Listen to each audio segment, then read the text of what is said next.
Today, I stand before you to explore a concept that holds immense power, yet often eludes our grasp: the art of letting go.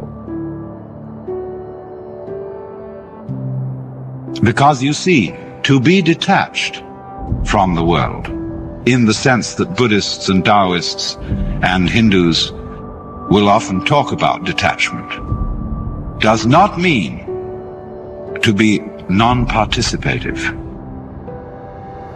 You can have a sexual life very rich and very full, and yet all the time be detached. By that I don't mean that you just go through it mechanically and have your thoughts elsewhere. I mean a complete participation, but still detached.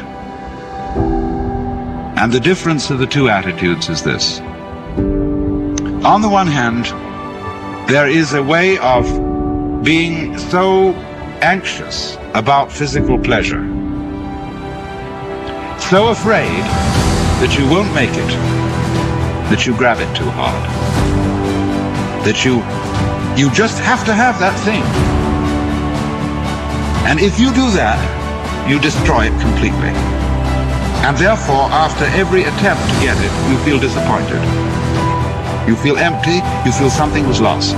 And therefore you want it again.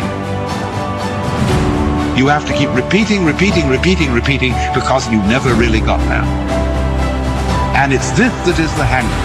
This is what is meant by attachment to this world, in an evil sense. But on the other hand, pleasure in its fullness cannot be experienced when one is grasping it. I knew a little girl to whom someone gave a bunny rabbit. She was so delighted with the bunny rabbit and so afraid of losing it that taking it home in the car, she squeezed it to death with love. And lots of parents do that to their children. And lots of spouses do it to each other. They hold on too hard. And so take the life out of this transient, beautifully fragile thing that life is. To have it, to have life, and to have its pleasure, you must at the same time let go of it. And then you can feel perfectly free to have that pleasure in the most gutsy, rollicking, earthy, lip-licking way.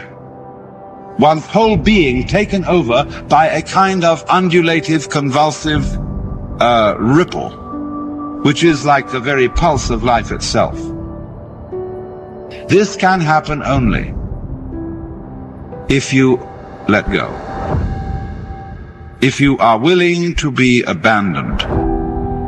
It's funny, that word, abandon. We speak of people who are dissolute as being abandoned, but we can also use abandon as the characteristic of a saint.